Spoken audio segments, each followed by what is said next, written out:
All right, hello everyone. My name is Shane Heil, and I'm here to present NTI, or nanotitania, which is the core of our self-disinfecting coating solution that can be applied using a spray or wipe formulation on a surface, providing continuous surface protection against deadly transmission of surface diseases between disinfection cycles in hospitals and healthcare centers across the nation. You see, when a surface becomes infected with a nasty pathogen such as C. diff, a healthcare worker would take our proprietary nanomaterial, combined with a traditional disinfectant, and apply it to the surface, killing that organism at the outset.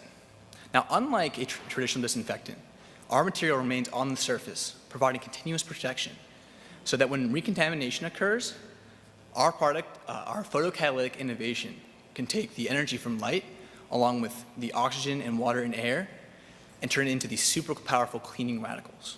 You can think of it as bleach on demand. And when this bleach on demand encounters a pathogen, it quickly destroys it, and then recombines, rendering that surface safe for human contact. Now, in our testing, we found that our material will last for about a week of continuous usage. But really, to get our solution across to the United States, we have to go through the EPA and register it as an antimicrobial disinfectant. The first part of that process is proving our product works against both gram-positive and gram-negative bacteria alike. So about $10,000 of that cost will be from our initial lab setup, testing, and getting the product ready for submission. The final $7,000 will come from the quoted price we have for an independent lab that will do the testing and submit to the EPA for us. The second part of this is the EPA's requirement for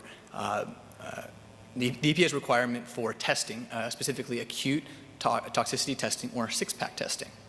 This testing done by independent labs will make up a larger testing package that includes environmental impact and usage testing that will give information on the health hazards to both humans and the environment alike.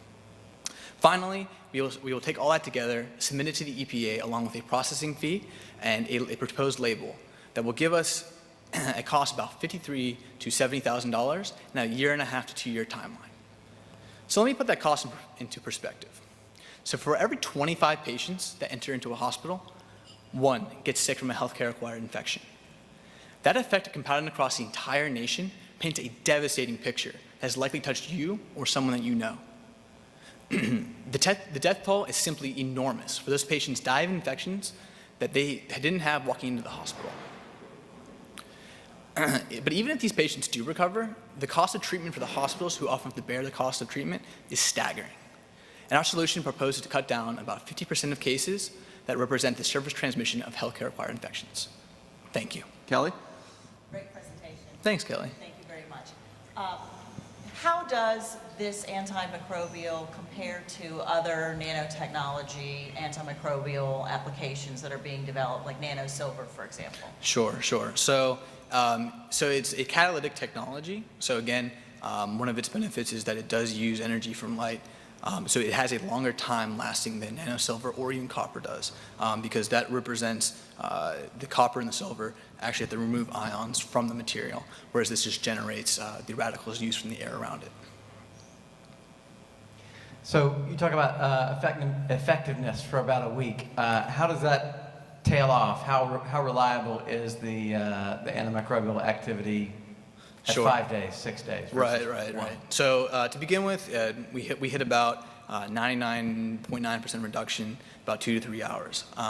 At the end of the week, we're looking at about 5 to 6 hours, depending upon the amount of dosage applied in the bacteria testing. So in lab testing, we found that it's roughly a factor of 2, but still within a 5 to 6 hour time frame.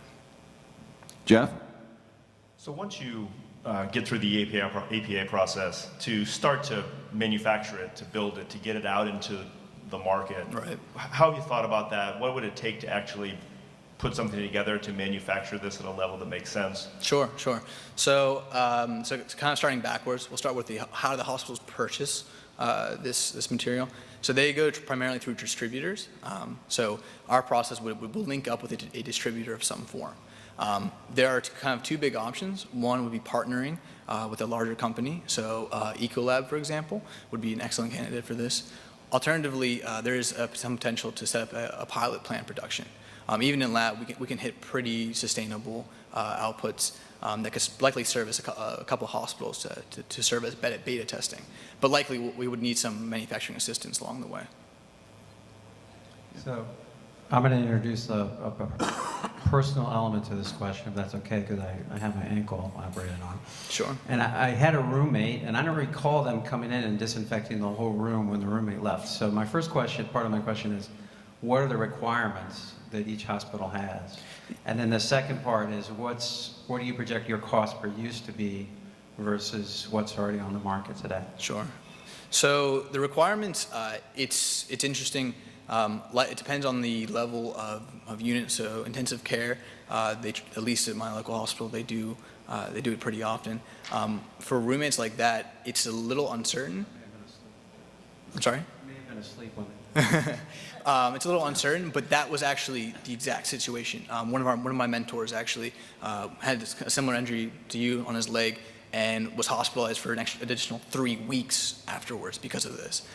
So to answer the first part, it's a little unclear, and oftentimes it can get neglected in the sense of the recontamination for a lot of these surfaces can be as little as 20 to 30 minutes, depending on the patient in the room.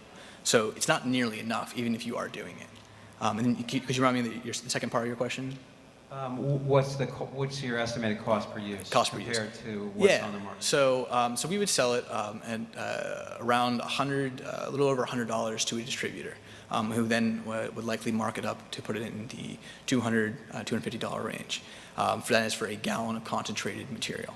And that is quite similar to what some of the quaternary ammonia killers, as well as the specific bleach. Well, it doesn't compare as well to bleach, but quaternary ammonia and some of the specific like C. diff killers from the bigger manufacturers are in relatively close to that $200 to $350 range.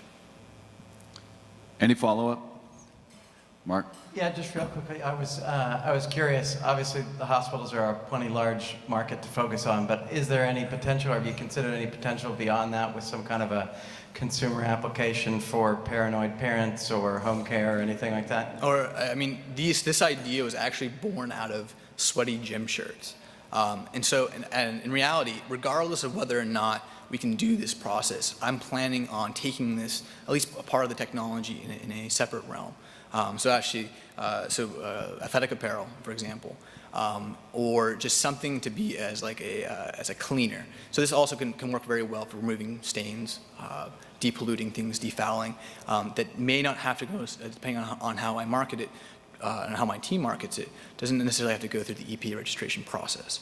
So we're actually very much excited about looking into apparel, or perhaps a consumer like spray, like your bathroom to prevent soap scum, for example, that type of thing, as a kind of a primary target before jumping into the hospital arena. Shane, thank you. Thank you guys very much. Cornell University, Shane Heil.